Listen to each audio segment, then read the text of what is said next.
Literary translation is the most sensitive and experimental act of translation. It is meant not only to exchange the meaning of the text, but it also, as Octavio Paz, reveals the text from the confinement of the original. Needless to say, the process of translating literary text is not confined to linguistic transfer from one language to other. To borrow the terms from Andrew Lefferer, translator has to deal with both the conceptual and textual grids in the process of translation, especially in the process of literary translation. Yagyashini is it's the poetic autobiography of Draupadi. It's a novel written in epistolary form. The plot is something like that. The 5 Pandavas and Draupadi, they are going to Swarga, to the heaven, and Draupadi would slip. She would fall, and then Yudhishthira would say, oh, okay, she was not maybe very faithful to us. She loved Arjun more than the 4 of us. She had also a lot of feelings for Krishna and Karna and all. So maybe she is a papini. She is not as virtuous as a woman should be. So let us leave her here and go to the heaven. At that point, Draupadi is feeling very betrayed.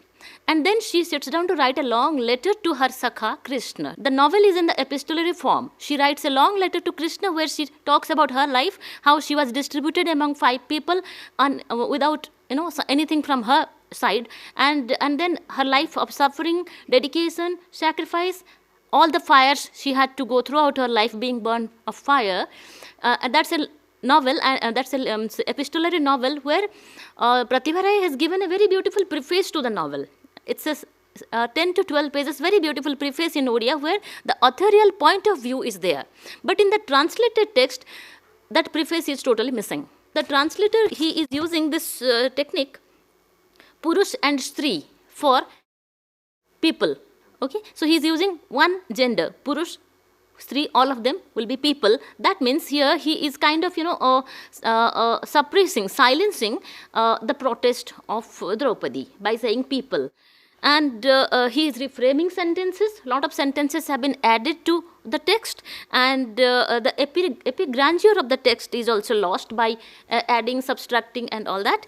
And there are a lot of manipulative tools used in the text, and woman is rather represented as a subtext. Both women, like Draupadi as well as Pratibha Rai, both of them have been presented as subtexts in the text which is in the translated form. The first thing which draws attention of any attentive reader doing the comparative study between the two texts is the cover page. On the cover page of the Odia text, there is the picture of Draupadi, but in the English translation, the picture of the woman is missing. Both the publisher and the translator, they have omitted the picture, and I think this is the differential intention of the ideology of the translator and the publisher. The story of Draupadi to the original title of the novel is an act of active penetration by the translator. Supplementation refers to the voluntarist action of the text as if it compensates for the differences between the languages. Why do we need to write the story of Draupadi? This active penetration is a major problem in the text. Yagyashini in Odia is a gender neutral noun, which means somebody who is born out of yagya or sacrificial fire. The adding of the phrase, the story of Draupadi, indicates that the novel is about Draupadi, which checks the grandeur of the character. Thus, though on the surface level it tries to highlight the protagonist of the text, the intertextuality involved here is a complex one. It is the celebration of that aspect of the text which is considered as classical or grand in the language of postmodernism. The translator has used foreignization strategy here by retaining the culture-specific Odia words like dharma, sakha, sakhi, etc. He could have as well used friend or those kind of terms which an English reader or a non-Odia reader could have understood. However, the significance associated with these words cannot be understood without reference to Indian scriptures and also to the Mahabharata. Thus, foreignizing translation doesn't serve the purpose of a resistance but subversive to the marginal. It is not serving the purpose of communicating a feministic text, rather it is neutralizing the gender in the translation. The original text has a preface written by the author that not only introduces the protagonist to the reader, but which can also be considered as a prelude to the life of every woman. The preface being the authorial point of view. In the preface, the novelist has not only given a vivid account of the suffering of Draupadi, who is an epic character, she has also shared her own experience by discussing the story of modern Krishna. You know, in the introduction, in the preface, she has quoted one of her essays, Dharmara Ranga Kala. The color of religion is black. Once what happened, Pratibha Ray, she took a group of Christian and Muslim friends to Puri Jagannath Mandir. She took them inside the temple and they were caught by the temple authorities and they were severely punished. So Pratibha Ray has also written about that in the introduction. It's not just about the suffering, the tears of Draupadi, but it is about women, their predicament, her point of view. So Dharmara Ranga Kala, or the color of religion is black, that essay has also been vividly portrayed in the introduction, which is thoroughly missing from the English translation. She has shared her own experience by discussing the story of modern Krishna. Krishna, Draupadi is Krishna, and thus bridging the gap between the epic and the ordinary. The English translation disastrously has omitted the preface. Most theorists agree that strategies are used by translators when they encounter a problem and literal translation does not work. Therefore, different researchers have investigated and described various translation strategies from their own perspectives.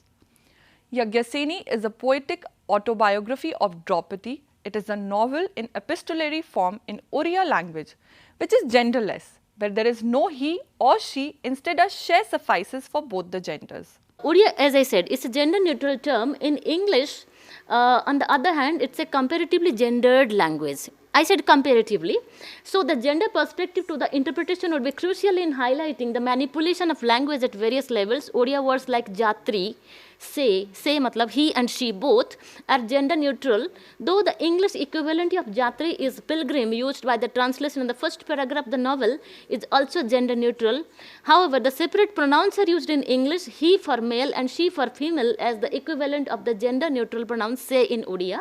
Thus, the preference of he against she as the pronoun for pilgrim is inappropriate, because here the pilgrim is Draupadi, so he is randomly using he and she for pilgrim. Whichever suits him, he uses that. Because of the context in which it's used, Yagyaseni is the story of Draupadi, the wife of the Pandavas, narrated by herself in the first person in the novel.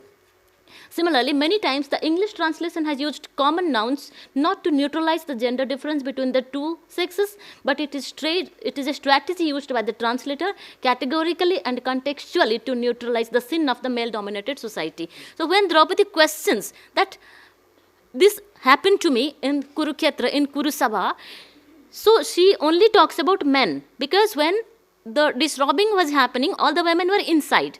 But the translator, by saying people, not men, he is kind of neutralizing the sin of men. That the people were responsible, not just men were responsible. So here he has totally, silenced the point of view of Draupadi as well as Pratibha Ray.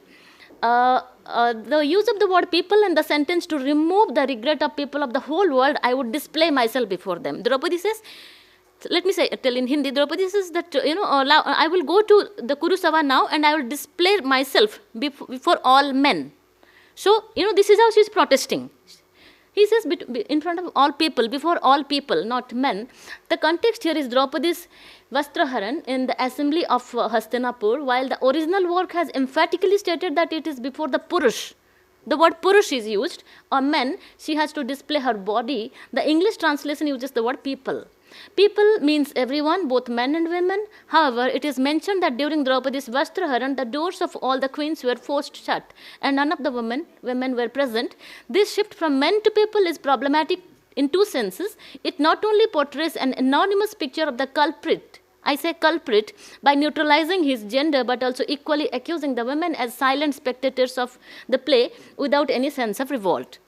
And then the Odia source text, there are several instances where male characters are shown as responsible for disastrous decisions. She accuses the Pandavas directly, mostly to Yudhishthir.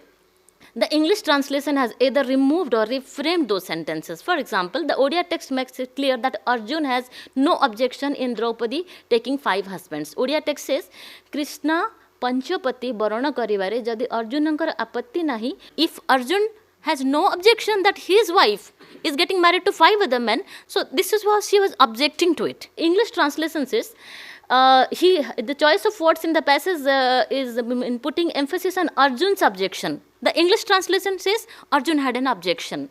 What if Arjun objects to Krishna marrying 5 husbands? It was not there in the original writing. Here the translator has used the technique of reframing.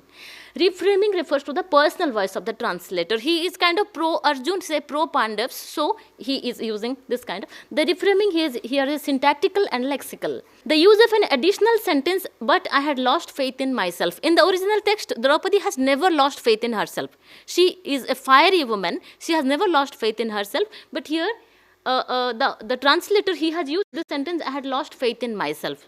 The translator, however, has used gender for people.